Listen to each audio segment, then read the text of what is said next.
Well, thank you again, everybody, for joining us for our meditation tonight. And it's a pleasure to have all of you here with us for our MIC monthly meditation. And we're very grateful to have with us tonight our leader for this evening, Zachary Twist from the Islamic Center of North Marin, who's also one of our MIC board members. And we're so grateful to have him on our board and for all the wonderful ways that he has supported us and really uplifted us, and really also his amazing presence just as a human being. So we're very excited to have him lead us tonight. Zachary's been a highly active member of the Bay Area Muslim community for over 20 years and has been a member of the MIC Board of Directors since September of 2018. He also serves on the Board of Directors of the Islamic Center of North Marin, the Advisory Board of the Interfaith Sustainable Food Collaborative, and the Board of Directors of North Star School, a respected Islamic school in the East Bay. He previously served as Director of Operations of Zaytuna Institute, now Zaytuna College, the first accredited Muslim liberal arts college in the US. And he's been fortunate to learn and benefit from some of the world's most prominent Muslim scholars. He's passionate about sharing the wisdom of the Islamic tradition and creating a more thriving and just planet for all. He resides in San Rafael with his wife and with his 3 children. And it is our joy to have with us tonight Zachary, and turn it over to him for him to lead us tonight.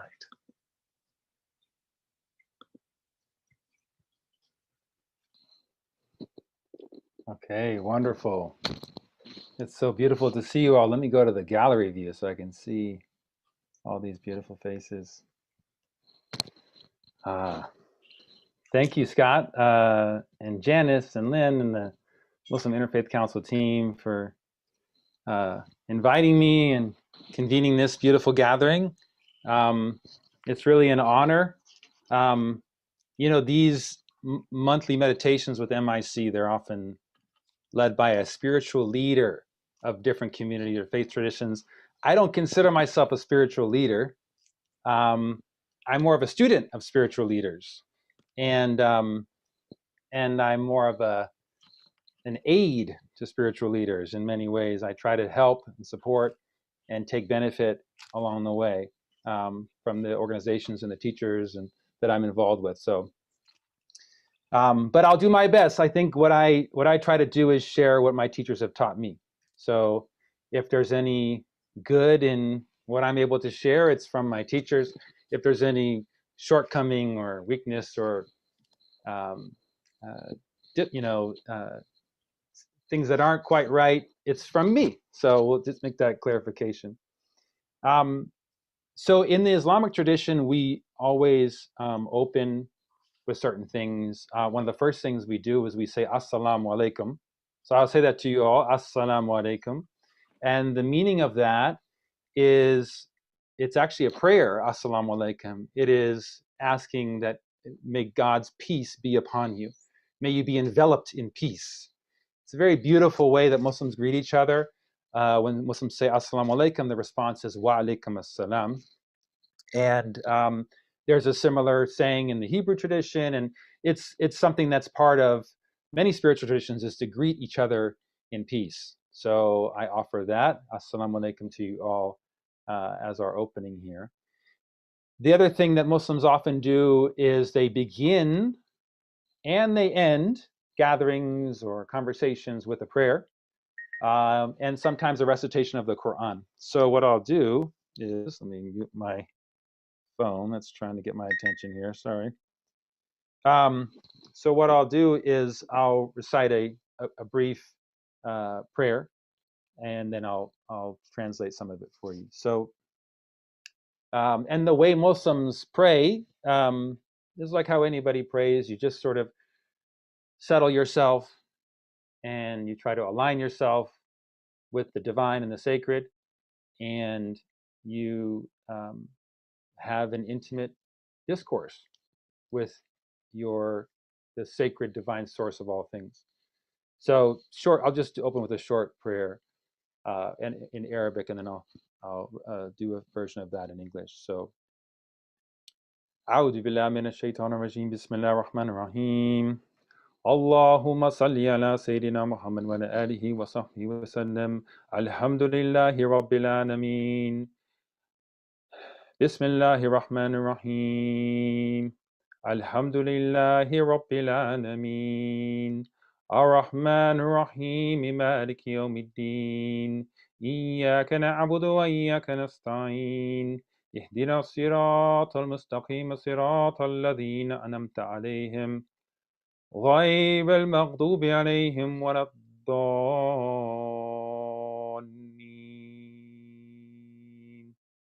آمين اللهم صل على سيدنا محمد وعلى آله وصحبه وسلم الحمد لله رب العالمين. So what I just recited, was the a number of sayings that are part of the Muslim tradition, and it's asking God to bless us. It's asking for the help and blessings of God in our endeavor that we're in this moment.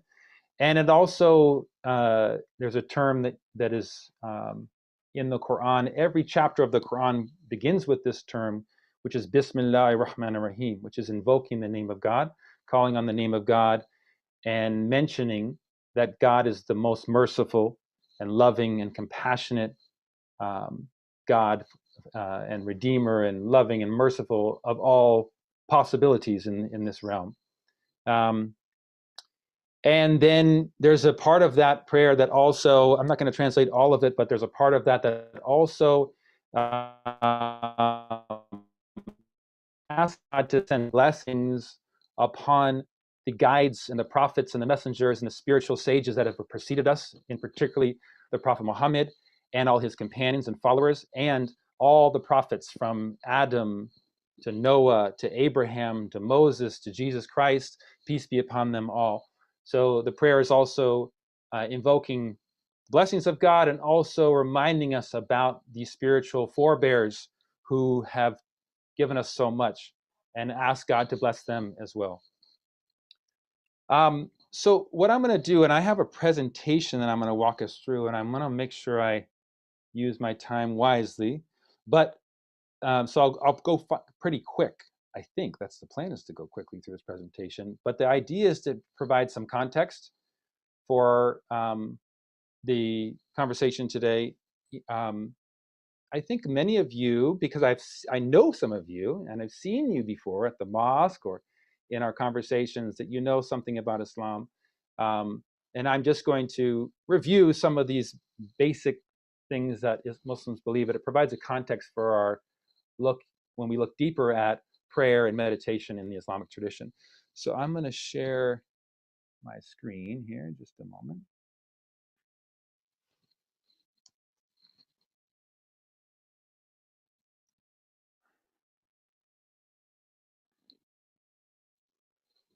Okay. So yeah, actually that Arabic at the top there, that's Bismillah ar-Rahman ar-Rahim. Everything that Muslims do, we say that before all things that we do, in the name of God, the most merciful and loving and compassionate. So I'm going to walk through some of these things here, and just here's a brief overview. I'm going to just talk about some of the basics of the Islamic tradition. Most of you maybe know these things, but it's also good to just kind of like recenter ourselves in them in this moment. I'm going to talk about, we'll look at prayer and the world of the inner engagement side of Islam, the meditation, the way of meditation in Islam, and we'll do like a walkthrough of a version of a meditation. And then we'll open up for discussion and Q&A. So first I'm going to start with the basics of the Islamic tradition. And the first thing is Allah. The focus of all religions really is the divine creator, and maybe not all religions, but many of the great monotheistic religions is this entity of the divine creator of the universe. And that certainly is the focus of the Islamic tradition. The Muslim concept of God is that God is a transcendent, all-powerful, all-knowing, perfect, and loving and merciful God. And we talk a lot about the attributes of God in the Muslim tradition. But this idea that there's a very, very high and powerful concept of God, that God is beyond all things. It's the creator of all the worlds. God exists outside of form and time and gender and any material constraint. God is the creator of time. It's not, doesn't even exist within time, it's outside of time. So there's an idea of God that's very lofty and almost beyond comprehension. One of the great sages in our tradition said that your inability to comprehend God is your comprehension of God. That God is not, we don't really have the ability to fully understand and encompass God within our own intellect. God created our intellect. He's outside of all of that. So there's this idea, the theology in the Muslim tradition has spent a lot of time trying to articulate some of what is in the Muslim tradition about God, but always acknowledging that it's beyond our comprehension, that God is so great and magnificent. One of the concepts in the Islamic tradition is the idea of the oneness of God. In the Arabic, it's tawheed, and that God is one. Muslims are very, very committed toward that concept. There's a focus on that concept.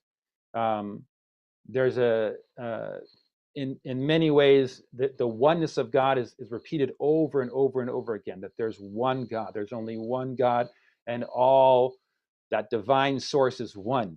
If you're thinking of something that has a multiplicity, that's actually created by God. God is above and beyond all of that. Everything is contingent upon God. So that's an important concept in the Muslim tradition. The other thing in the Muslim tradition is how can we describe God if God is so beyond our comprehension and so vast and transcendent? How can we describe God? Well, in the Islamic tradition, it's how does God describe God? In the scriptures and the revelations that we've been given, what is the way that God describes God? And in the Quran and in the Islamic tradition, there are 99 names by which God refers to God. So in the Quran, it'll say something like, and God is the most merciful, and God is the all-loving, and God is the all-knowing, the all-powerful. And these are attributes, considered attributes of God. So when Muslims talk about how do we understand God, we focus on these names. Any name that we might come up with would be deficient because it's from our own human intellect. But a name that God places and declares, then that would be sufficient. So the idea of the 99 names of God is a key part of the Muslim understanding of God. And we're going to refer to it later because it's part of how Muslims would contemplate God and reflect upon God and meditate on God. They would use some of these names. The other concept in the Muslim tradition is the idea that there have been prophets and messengers sent by God to humanity. And these are considered like some of the most noble and magnificent envoys from the creator of the universe. The idea of a prophet is a very, very high distinction in the Muslim tradition, where the Muslims don't say things like, oh, that person's a prophet, or that person's a prophet, like, loosely throw it around. How maybe some people might say something like Martin Luther King Jr. was a prophet, or Gandhi or something. In the Muslim tradition, it's like the ones who are prophets are ones who are mentioned in the Quran, and they're sent by God to provide guidance to all people. And that includes, the prophets in the Muslim tradition includes Adam, the first human being, Noah, Moses, Abraham, Jesus, Muhammad, and we always say peace be upon them all. We ask God to bless all of them. And there's also many other prophets that aren't mentioned in the Quran. In fact, there's one narration in the Islamic tradition that over the course of human history, God has sent 144,000 prophets to all of humanity, to people all over the world. There are opinions amongst some Muslim scholars that Buddha or Confucius, that they were actually prophets from the Muslim tradition, that they were prophets of God from that Muslim understanding. And that would include also, perhaps prophets that were sent to indigenous people in faraway places that we don't know about. So in the Islamic tradition, there's prophets who are specifically mentioned in the Quran. Many of them are connected to the Judeo-Christian tradition. But it acknowledges that there's many more that aren't mentioned there. So it opens up a lot of possibility. And that's one of the things that attracted me to Islam as a young man, was just how inclusive it felt for me, that it was honoring all the spiritual traditions of humanity in that way. And again, this idea of Tawheed, this oneness of God, that we believe as Muslims that all the prophets and messengers came with that same message about the oneness of God. And you see that referenced in the Bible and the Torah. There's a lot of talk about those things as well in other scriptures. Okay, so then of all the prophets, there's this figure of Muhammad. May God's peace be upon him. And he is the focal point for Muslims. He's our guide. He's our example. We love to follow him and strive to be like him. And there's a whole story about his life and, what an incredible, miraculous life he had. And he was born an orphan. His father died before he was born. His mother died not long after he was born. He was born in very difficult circumstances in the city of Mecca, which is in the modern-day Saudi Arabian Peninsula. And he went from being this young boy who many people didn't really have much regard for, to being one of the greatest human beings and most significant human beings in all of human history. His impact on the world is tremendous. And so quite amazing. And so there's something to study there, but we're not going into that today. But we, as Muslims, we strive to follow the Prophet Muhammad. And there's the things the teachings that the Prophet Muhammad brought are encapsulated in two areas. First is the Holy Quran, which is considered to be revelation from God that was given to the Prophet Muhammad through the angel Gabriel. So the angel Gabriel brought the revelations of the Quran to the Prophet Muhammad throughout his life, from the time that he was 40 years old until his passing. So that's part of that, is the Holy Quran. Again, this is considered the words of God in the Muslim tradition, revelation. The Muslims make a clear distinction between the words of the Quran and the words of Muhammad. These are two very different things in the Muslim tradition, and we're very clear about that. So the Holy Quran, it was memorized by the companions of the Prophet in his lifetime. It's been preserved in a really astounding way. It's one of the miracles of the religion, that the scripture is intact. There's really no debate about what's a part of it, what's not, and it's intact in its original Arabic form. The second source for us, like I said, there's the Quran, and then there's what Muhammad taught. Those are called the hadith. The hadith are collections of sayings and teachings of the Prophet Muhammad, things that he did, examples that he showed. And because Muslims are so intent on following his example and learning from him, there's a lot of attention on the hadith, and the companions of the Prophet during his lifetime were very much attuned to that. Like, the Prophet said this to me, and Muhammad said that, and he did this, and here's how he handled that, and so forth. And over time, there became millions of narrations of the things that Muhammad had done. And the question was, well, how reliable are they? We know the Quran has been preserved, and there's full agreement with everybody on those things, but how reliable are these hadith? Because some of them are just saying, like, I heard this, I heard that. And there is this incredible project that happened in the Muslim community in the century after the life of the Prophet Muhammad, where great scholars decided to collect all of the hadith, all of the sayings of Muhammad, and grade them all and decide, okay, how reliable is this one? Who it was? And there's a chain of transmission. Who did you hear this from? Were you there? Were there other people there?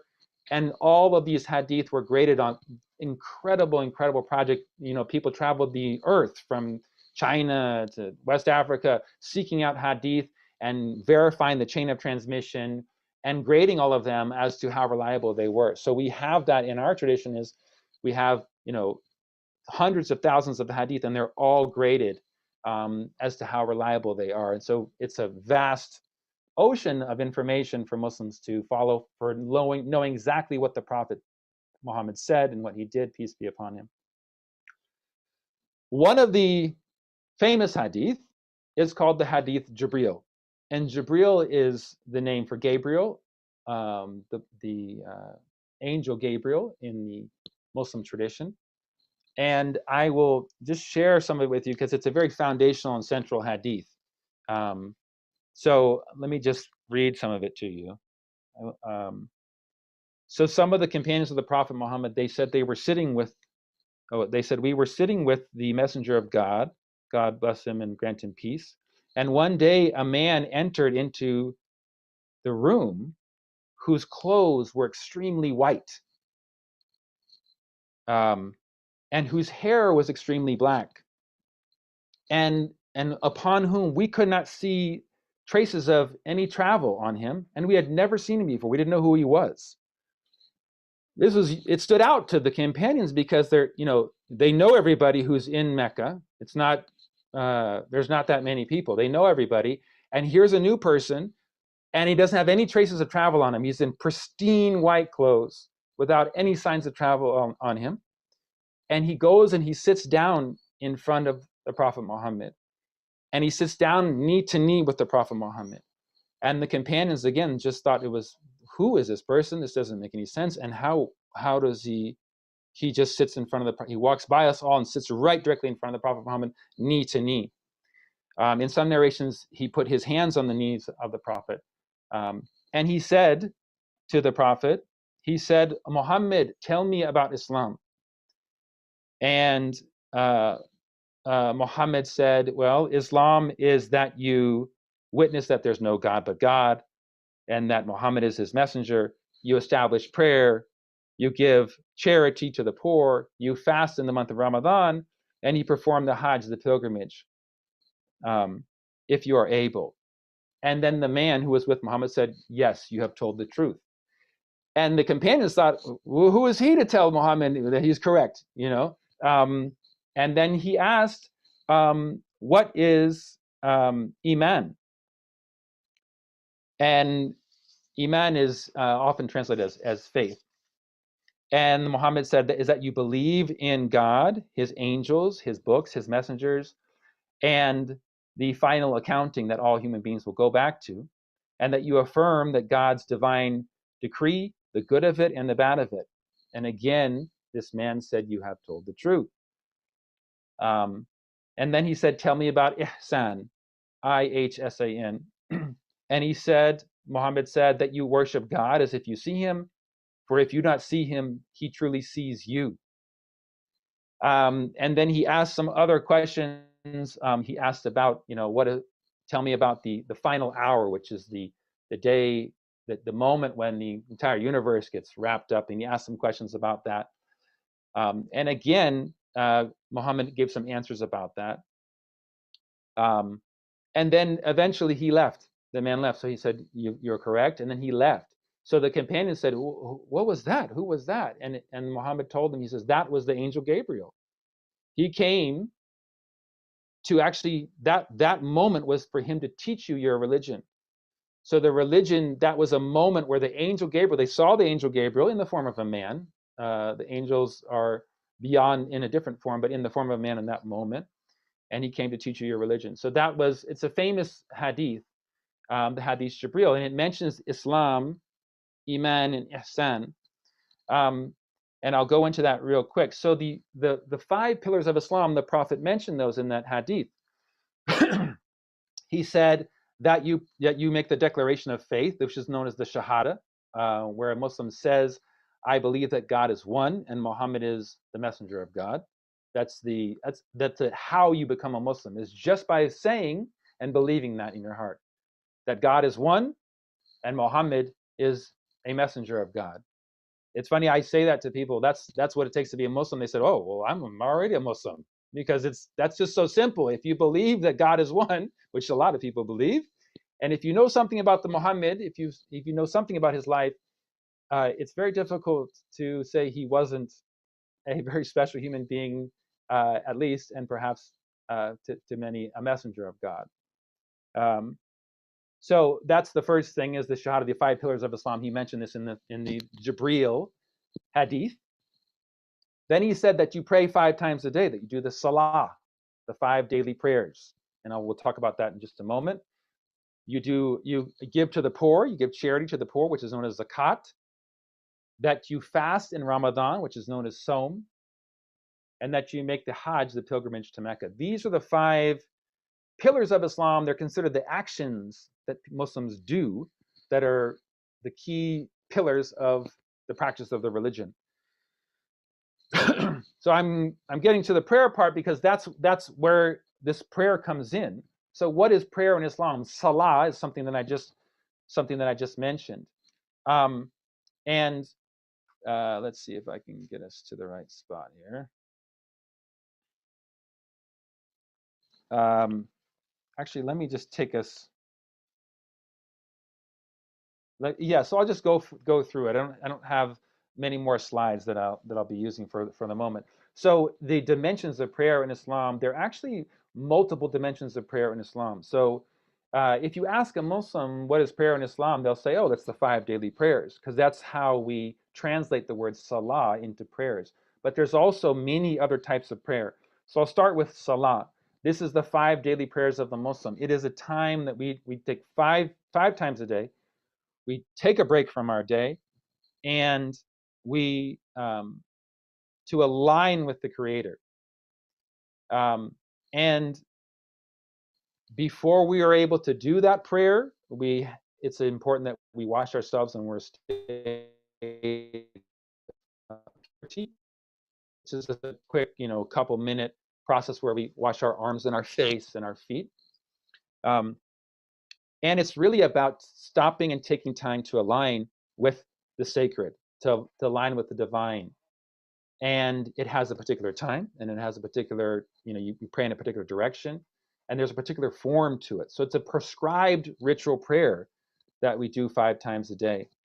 And what I wanted to do when I talk about these different forms in the Muslim tradition, I wanted to just try to make it useful and relevant, is suggest maybe a takeaway that we could have from our own spiritual tradition. Like, okay, well, Muslims do that. That's interesting. How might I use that for my own spiritual practice in my own life?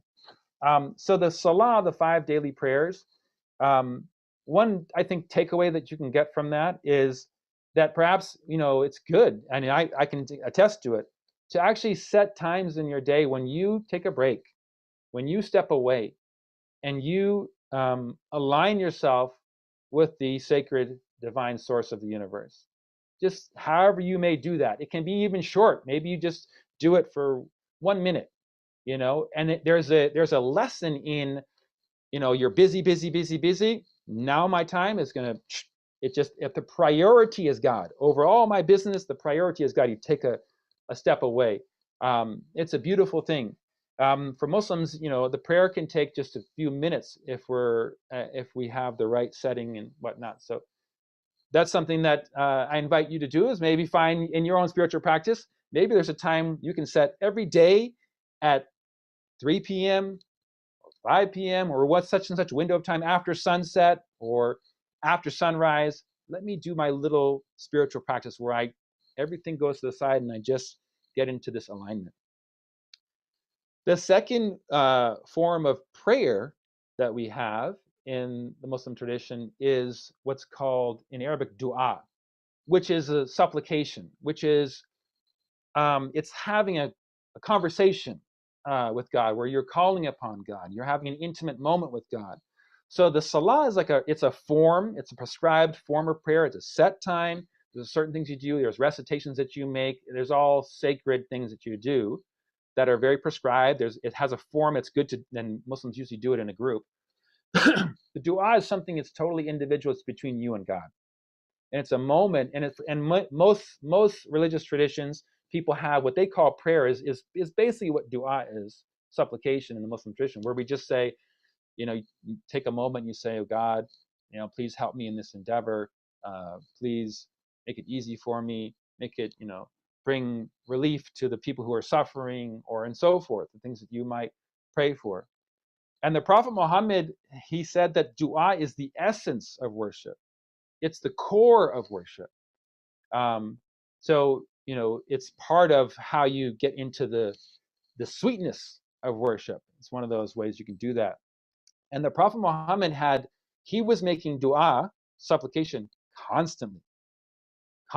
And because we have this body of hadith where we know all these things that the Prophet Muhammad said and did, we know the prayers that he was doing all throughout the day. So he had prayers for everything. A prayer for when you wake up in the morning, a prayer before you go to sleep at night, a prayer before you eat, a prayer before you put on your clothes, a prayer before you leave your house. We have prayers when you get in your car, a prayer for when you enter a marketplace, a prayer for when you're having some difficulty, a prayer for when you're confused.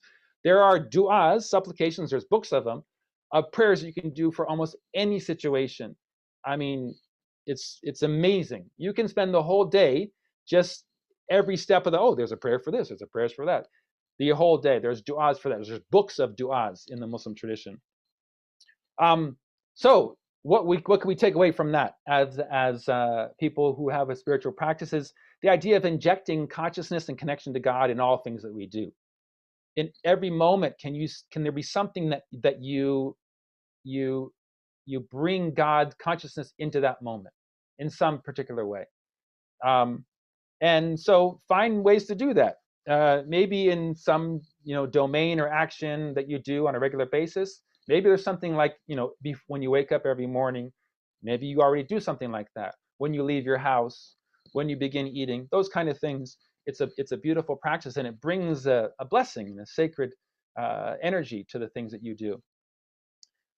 The next form of prayer, and I'm going to just cover 5, and then we'll do a quick meditation, is this idea of dhikr, which is also translated as remembrance in the Islamic tradition, where Muslims will try to put their state in a state, try to put themselves in a state of thinking about and remembering and reflecting upon God primarily. It's really about thinking about God. Remember I mentioned the 99 names of God and those kind of things. Those are part of it. It's the reflection. So Muslims, when they do dhikr, there's an inward dhikr and there's an outward dhikr. And inward is considered like a dhikr of the heart, that it's something that resides within the soul. And then the outward dhikr is something that you do with the tongue. And the best form of dhikr, as they say, is that you do both on your tongue and in your heart. And so on the tongue would be something that you recite, you say, or that you articulate even in your mind. So for some Muslims, they would just say Allah, and they would just reflect upon that. Or they might say something like La ilaha illallah, which is there's no God but God. And they just reflect upon that. And there is forms and there's formulas for dhikrs and things that Muslims can do that help them get into that resonant state, where there's a chanting that Muslims do, and some of them do it out loud, some of them do it quietly. There's various different traditions for that. But dhikr is part of the vast spiritual tradition of Islam. Many of you probably heard of that, dhikr, Muslims chanting. In some traditions, there's movement along with the dhikr. It varies quite a lot, but there's the idea of dhikr is that it's a powerful thing that Muslims should be engaged in, is remembering God and saying things that help them to remember God. So what can we take away from that? Is there things that you can say? Are there articulations that you have in your tradition that have real sacred power, that maybe every time you say them, that they resonate for you in your heart? They bring more blessings to your space, to your mind, to your state. And perhaps when you take time take time away and get a moment, like we were talking about earlier, that you recite some of those things. What are some powerful words in your tradition? From my experience, I have not seen any spiritual tradition where there's not things that you say that are blessings. All of them have say this, and there's blessings from that. So I invite you to discover that. If there's things that you say, and it's not an accident that that's a commonality in spiritual traditions, that you say something, or you say it in your mind or with your tongue, that it has a power, spiritual power. So I invite you to try that out from whatever tradition you want. And there's obviously lots in the Muslim tradition that you can take from as far as dhikrs, and we'll do one in just a minute, actually. The fourth type of prayer, and I'm I'm breaking this down into ways that are helpful in this conversation tonight, but there's actually lots more to say. I'm trying to be quick with it. Is a thing called fikr or tafakkur, which is loosely translated as reflection or contemplation. And the Quran invites the reader to do that many times. It says, reflect upon this. Look at the mountains. Look at the birds. Look at the ocean. Haven't you thought about this? It invites you to reflect upon, look at your state. Look at how the earth appears to be dead, and then rain comes, and then food comes out of it. The Quran is asking us to look and reflect and contemplate on these things. And so that's part of the Muslim spiritual practice with that as well, is this idea of reflection and contemplation. There's one of the great companions of the Prophet Muhammad named Ibn Abbas. He said an hour of genuine reflection is better than spending an entire night in worship. That he actually uses the term an hour as a analogy. It's more almost like a moment, a period of time where you're genuinely reflecting. It's better than spending a whole night in worship. So there's a power to truly spending time reflecting, and it's a big part of the Islamic tradition. There's many scholars who talk about how to do that. Some of the great spiritual masters of the Islamic tradition, like Imam al-Ghazali, talk about that. Imam Josie, they have like books on how to do this practice.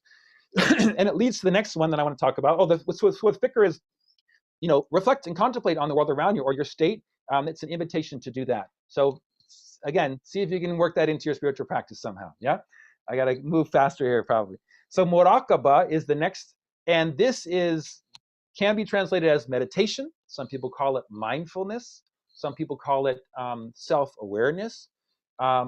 And it's a practice of really stilling yourself and watching yourself, listening to yourself, observing yourself. Mindfulness is very aligned with this idea, that term. And many of my teachers talk about it as a very, they talk about it as mindfulness. And there's vast books and guidance on these kind of things and how to do it. And there's different forms. There's 20, some of the books talk about 20 different types of muraqabah, this reflection, this contemplation, this self-analyzing, this self-watching. So we're going to do a little practice of that, and it'll be short because we don't have a lot of time. But again, it's salah, dua. Salah is the ritual prayer, 5 daily prayer. Dua is the supplication, having an intimate conversation and calling upon God that you can do anytime, anywhere, for anything. Dhikr, which is remembering, bringing those sacred phrases into your heart, into your being, and onto your tongue. Fikr, which is reflecting and contemplating on, just looking and saying, wow, look at this incredible world I'm in, or look at my amazing life, or what gratitude I should have for all these things and so forth. And then muraqabah is this place of really watching and observing yourself and trying to bring all of those things, remembrance and reflection, into your state of stillness and self-awareness. So how to do that, we're gonna try it out just a little bit. I'm gonna take you through something. But one of my teachers, she talks about she calls it the 3 R's of doing this type of meditation. The 3 R's, she says: retreat, remembrance, and reflection. So retreat in Arabic is called khalwa, where you actually go out, find a quiet place, away from things, something that's no distractions, no busyness, turn the lights down, be in a state of really a state of stillness as much as you can, and distraction.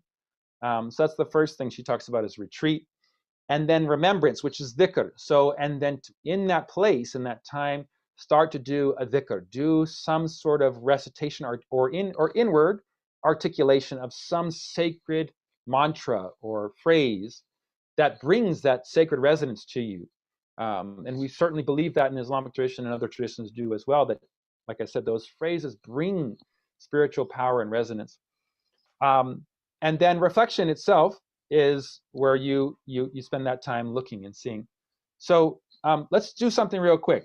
I want us to have Q&A, so I'm going to just do something real fast. I'm going to invite you all to reflect upon something here. Just a moment. Let me get us to the right place.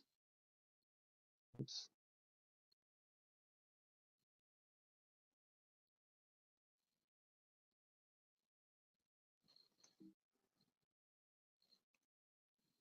Okay, yeah, so these are some of the slides I had. We didn't have time to go through all of them. We talked about dhikr. Oops. And so one of the best dhikrs, sacred phrases, is this term La ilaha illallah in the Muslim tradition. So what I'm going to invite us to do, and I'll just, my teachers talk about, having a state of real stillness and quiet. And, they would do something where we would say La ilaha illallah like 100 times, just quietly within ourselves. And then we might do it outwardly as well. Some people do it in a group and so forth. I'm going to invite us to just do something, and we don't have a lot of time, is just let's get ourselves centered for a moment. Let's maybe dim your lights if you can do that, and just take a deep breath and be present. One of my teachers talks about this effort is like a lake, and when a rock drops out, the puddles come out of it. But a lake that's still can really reflect the water, the beautiful heavens above. So we're trying to get some stillness in our lake here. And we might notice as we just follow our breath for a moment, just be in our breath for a moment.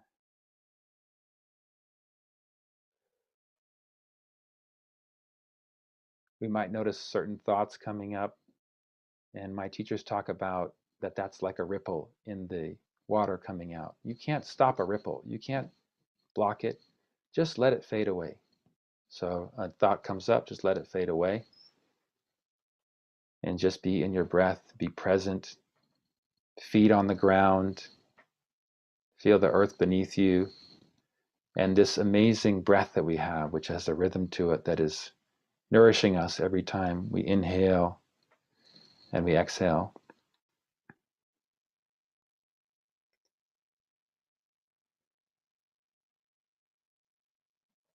And just reflect upon the blessing of your life and this moment and our connection to each other and this beautiful world we live in.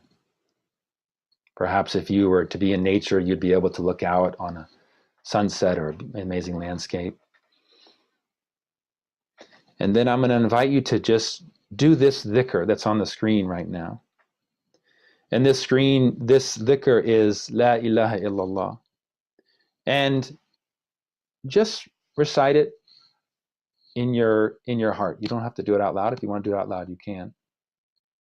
But just let's spend one quiet minute just reciting that La ilaha illallah. And if you want, you can say there is no God except God, because the meaning entering the heart is part of what we're going for as well. So just take a deep breath, and when you exhale, you can say La ilaha illallah, or you can say there is no God except God. So let's just take 1 minute to just do that and just recite that in your heart. And as thoughts come to you, just let them fade away and return back to La ilaha illallah. There is no God except God.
And see if you can just feel the sacred resonance of those words.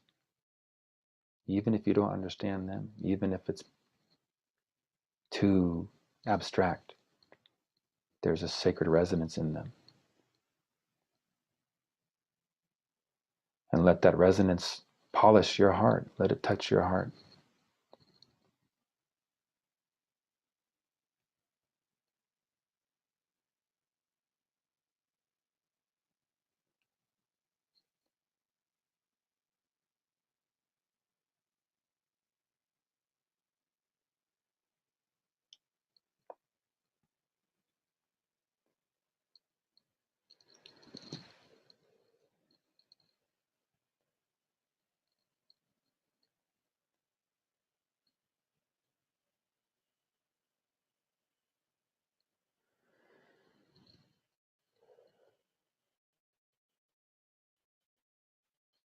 Notice the blessing of this life that you have, the body that you have, your health, this amazing creature that you are, the mystery of the world, the universe, the source of all things.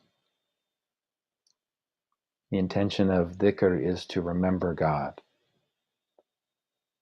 to be present to God.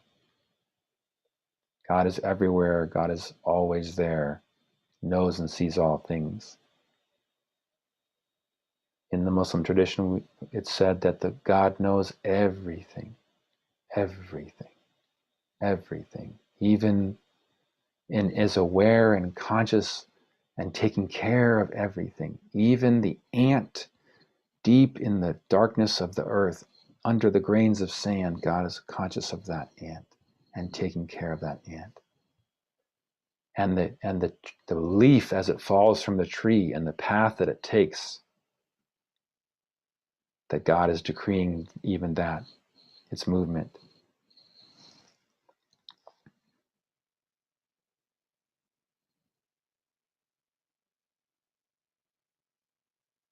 So we're trying to, through dhikr and reflection, and there's a practice, we said muraqabah, of watching ourselves, which is, we didn't have time to get too deep into that here, but really noticing ourselves, where we are, what's pulling on our awareness, and starting to try to let that dissipate so we can be present to God, the source of all things, the oneness of God. And let's take 5 more deep breaths. Just in and out, and feel the nourishment of these breaths. Oxygen that's feeding every cell of your body.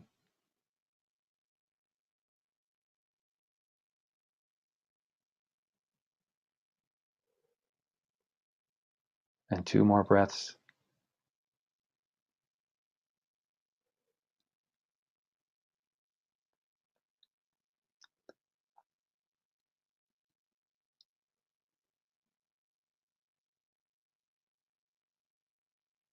Okay. And we can come back. If you're still awake, if you didn't fall asleep. And we're almost out of time. I'm so sorry that we didn't give ourselves more time, but what I want to do is just open it up for questions, or for people to share a little bit about what they're seeing or what they're feeling. And yeah, let's do that. So if people want to share, they can raise you can just kind of wave your hand to raise if you want.